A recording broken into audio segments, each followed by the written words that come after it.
ఈశ్వరరెడ్డి గారు, అదేవిధంగా రత్న సారు, సంబంధానికి ఇక్కడ ఉన్న ప్రతి ఒక్కరు కూడా పేరు పేరున హృదయపూర్వకంగా నమస్కారాలు తెలియజేస్తూ ఉన్నాం.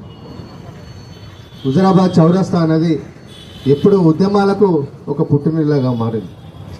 ఆనాడు తెలంగాణ ఉద్యమంలో ఎట్లయితే మీరందరూ కొట్లాడిరో ఇవాళ ఈ ప్రాంత సమస్యల కోసం కూడా అంతే చిత్తశుద్ధిగా వీళ్ళందరూ ఇక్కడ జమేరు.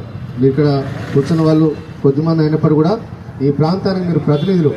ఏ సమస్య వచ్చినా కూడా ఆ సమస్యను పరిష్కరించే దిశగా ప్రజలను చైతన్యం చేసే ఒక పోరాట స్ఫూర్తి ఉన్న నాయకులు మీరందరూ కాబట్టి మీ అందరికీ నేను ప్రత్యేకంగా ధన్యవాదాలు తెలియజేస్తూ ఉన్నా. ఈ స్ఫూర్తి హుజరాబాద్ స్ఫూర్తి ఇట్నే కొనసాగాలని చెప్పి నేను కోరుకుంటూ ఉన్నా. ఇవాళ ఈ ప్రభుత్వం రేవంత్ రెడ్డి గారు 28 రోజులుగా ఇక్కడ దీక్ష చేపడుతున్నా ఈ ప్రభుత్వానికి కనీసం చీమ కుట్టినట్టు కూడా అనిపిస్తలేదు. జిల్లా మంత్రి పొన్నం ప్రభాకర్ గారు కూడా ఎప్పుడు కూడా ఇక్కడికి వచ్చి మాట్లాడిన సందర్భం కూడా లేదు. వచ్చి మాట్లాడినా ఇవాళ ఈ ప్రాంతంలో ఎదిగిండు పొన్నం ప్రభాకర్ గారు. ఎంపీగా ఈ ప్రాంత ప్రజలు ఓట్లేసి వారిని పార్లమెంట్కి పంపించిన చరిత్ర ఈ హుజరాబాద్ ప్రాంతానికి ఉంది. ఇవాళ జిల్లా మంత్రిగా పనిచేస్తున్న పొన్నం ప్రభాకర్ గారు ఎందుకు 28 రోజులుగా ఈ శిబిరాన్ని సందర్శించాలని చెప్పి ఇవాళ మనం ప్రశ్నిస్తూ ఉన్నాం. ఇదేం డంపింగ్ యార్డ్ అంటే మామూలు కూరగాయల దుకాణం పెట్టుకున్నట్టు కాదు కదా, ఏం నష్టం జరగదు అన్నట్టు కాదు కదా. ఇవాళ డంపింగ్ యార్డ్ వల్ల దాదాపు హుజరాబాద్ నియోజకవర్గంలోని ప్రతి గ్రామం కూడా ఇవాళ నాశనమయ్యే పరిస్థితులు మనకు కనిపిస్తూ ఉన్నాయి.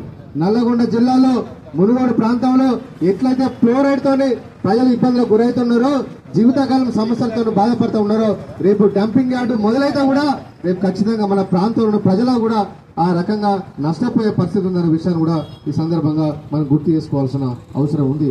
ఇవాళ డంపింగ్ యార్డ్ వల్ల చాలా పొల్యూషన్ జరుగుతుంది. ఇవాళ ఒక సిరిసేపల్లి గ్రామానికి పరిమితమైన అంశం కాదు, హుజరాబాద్ మండలానికే ఇది పరిమితమైన అంశం కాదు.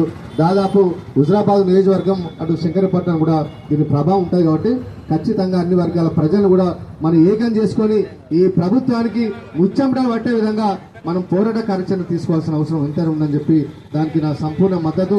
మీరు ఏ నిర్ణయం తీసుకున్నా నేను మీ వెంబడి మీతో కలిసి నడుస్తా అని చెప్పి పనిచేస్తా అని చెప్పి ఈ సందర్భంగా తెలియజేస్తూ ఉన్నాం.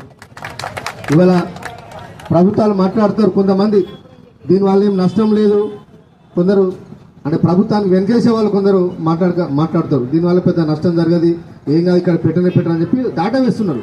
కానీ మాట్లాడాల్సిన వాళ్ళు, అభయం ఇవ్వాల్సిన వాళ్ళు, అభయం ఇవ్వాల్సిన కలెక్టర్ కానీ మంత్రి కానీ ఎవరు కూడా రాకపోవడం వల్ల ఇవాళ ప్రజలు నిరంతరం రోజు వాళ్ళ ఆందోళన చెందుతూ ఉన్నారు. కాబట్టి ఈ కాంగ్రెస్ ప్రభుత్వానికి ప్రశ్నించే విధంగా ఏదైనా మంచి కార్యాచరణ కార్యక్రమాన్ని తీసుకోవాలని చెప్పి ఈ సందర్భంగా తెలియజేస్తూ ఉన్నా. 2 ఎండలు